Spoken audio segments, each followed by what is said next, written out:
दिल्ली में 16 फरवरी से जो एआई समिट शुरू हुआ है उसका पहला दिन तकनीक के प्रदर्शन से ज़्यादा तमाशे और अव्यवस्था के प्रदर्शन के नाम पर रहा। 16 तारीख को भारत मंडपम के बाहर जो भगदड़ और अफरा तफरी का माहौल था वो किसी तकनीकी खराबी की वजह से नहीं बल्कि हमारे वीवीआईपी कल्चर की देन थी। और यह सब हुआ क्योंकि हमारे प्रधानमंत्री जी को वहाँ उद्घाटन के लिए आना था।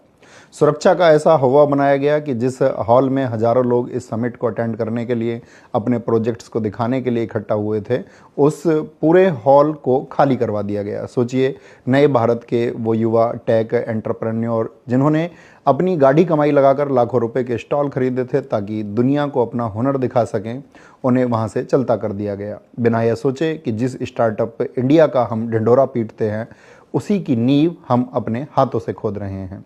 इतनी टाइट सुरक्षा कि आप अपनी पानी की बोतल या गाड़ी की चाबी अंदर नहीं ले जा सकते। यहीं पर एक बहुत बड़ा विरोधाभास दिखाई देता है जो सोचने पर मजबूर कर देता है। इसी समिट में शामिल होने के लिए फ्रांस के राष्ट्रपति इमैनुअल मैक्रों भी भारत आए हुए हैं। वो मुंबई की सड़कों पर आम जनता के बीच बिना किसी तामझाम के जॉगिंग कर रहे हैं। ना कि कोई ट्रैफिक रोका गया, ना सड़कें सूनी करवाई गईं और ना ही जनता को कोई परेशानी हुई।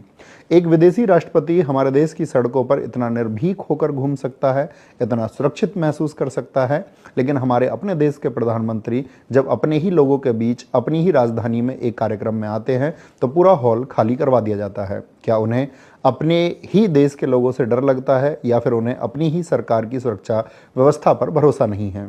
यह कैसा विश्वगुरु बनने का सपना है जहां राजा को अपनी प्रजा के बीच जाने के लिए किलेबंदी करनी पड़ती है। और जब लोगों को हॉल से सिक्योरिटी के नाम पर बाहर निकाला जा रहा था तब जिन लोगों ने अपना स्टॉल लाखों रुपए देकर लगाया था उन्हें भी अपना सामान छोड़कर बाहर जाना पड़ा। उन्हें लगा कि सिक्योरिटी है तो सामान सुरक्षित रहेगा, लेकिन उन्हें नहीं पता था कि सामान चोरी हो जाएगा।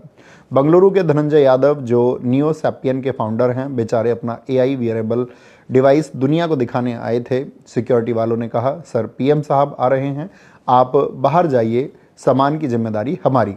ये बेचारे बाहर गए और मोदी जी के फोटोशूट और तामझाम के बाद जब 6 घंटे बाद उन्हें वापस हॉल में एंट्री मिली तो उनके स्टॉल से उनके गैजेट साफ हो चुके थे।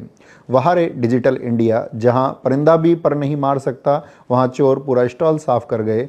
धनंजय भाई पुलिस के पास गए तो पता चला कि वहाँ के सीसीटीवी भी शायद मोदी जी के फोटोशूट पर थे, जिस वजह से पुलिस भी उनकी मदद नहीं कर पाई।